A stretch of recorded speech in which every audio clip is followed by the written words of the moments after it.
कि ऐसी आवाम जो चोरों और डकैतों के आगे इस तरह महंगाई और बेरोजगारी के तूफान में दलदल में फंसी हुई है। अल्लाह ताला की जात ने हमारे और आपके लिए ऐसे मसीहा को भेजा है जो सिर्फ पाकिस्तान के लिए नहीं बल्कि उनके मुसलमान के लिए भी लीडर है, और एक मुसलमान लीडर है।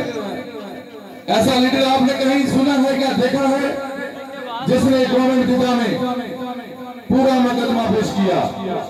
मसला कश्मीर हो, फलस्तीन हो, या मुस्लिम उम्मा का मुकदमा हो, या इस्लामोफोबिया जो यूरोप और अमेरिका के कानून में हर वक्त बरकरार रहता है। खास आपने कौम मुत्तहिदा में 45 मिनट तकरीर करके अपने टाइम से 15 मिनट तजावुज किया, लेकिन किसी ने एक बार भी नहीं कहा कि आपका खान साहब टाइम ओवर हो गया है, क्योंकि उन्होंने दुनिया की तमाम मसाइल को वहां पर डिस्कस किया। और जितनी जुर्रत और दलेरी के साथ खान साहब का खिताब था, उसको ना सिर्फ मुसलमानों ने बल्कि ईसाइयों और यहूदियों ने भी अप्रिशिएट किया। उन्होंने कहा कि यह कौम मुत्तहिदा, आप तो पूरी दुनिया की पंचायत हैं, और पंचायत में वो लोग होते हैं जो अल्लाह के लोग होते हैं, अल्लाह को मानने वाले होते हैं, सच और हक की बात करते हैं।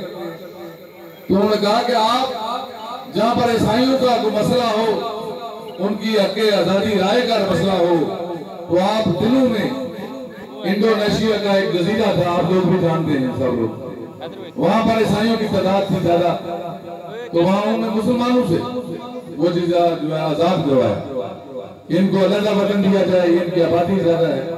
हम इनसे पूछते हैं कि मसला कश्मीर, वहां पर आपको कश्मीरियों की आबादी नजर नहीं आती? यहाँ पर 80% आबादी जो है वो कश्मीरियों की है, मुसलमानों की है।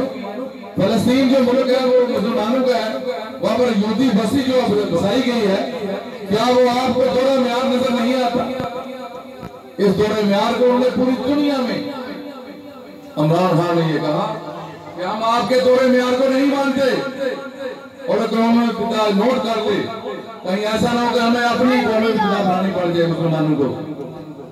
इससे पहले भी ओआईसी बनी है, लेकिन वो ओआईसी ऐसे शेखू और यासप्रस्त लोग मुसलमानों के पास, हमारे भाइयों के पास अफसोस से कहना पड़ता है कि मसला कश्मीर आज 626 दिन हो चुके हैं, हमारी माएं बहनों की असमतें लुटी जा रही हैं, और वहां पर कौम मुत्तहिदा को कोई इंसानी हकों की खिलाफ वर्जी नजर नहीं आ रही। ये दौरा म्यार है।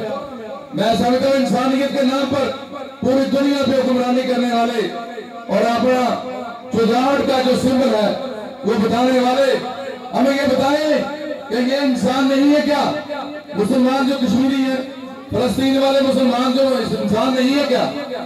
और आप तो खुद की हिफाजतें करते रहते हैं, तो इंसानों की हिफाजतें किसने करनी है? आप सिर्फ जैली और दौरे म्यार के ऊपर आपकी जो एक आपने क्राइटेरिया बनाया है उसमें आप बात करते हैं। तो हम ये चाहते हैं कि आप मेरिट पे बात करें, हक सच पे बात करें, मुसलमानों के जो हकूक हैं उनको दें। और ये आजादी एक बहुत बड़ी नेमत है।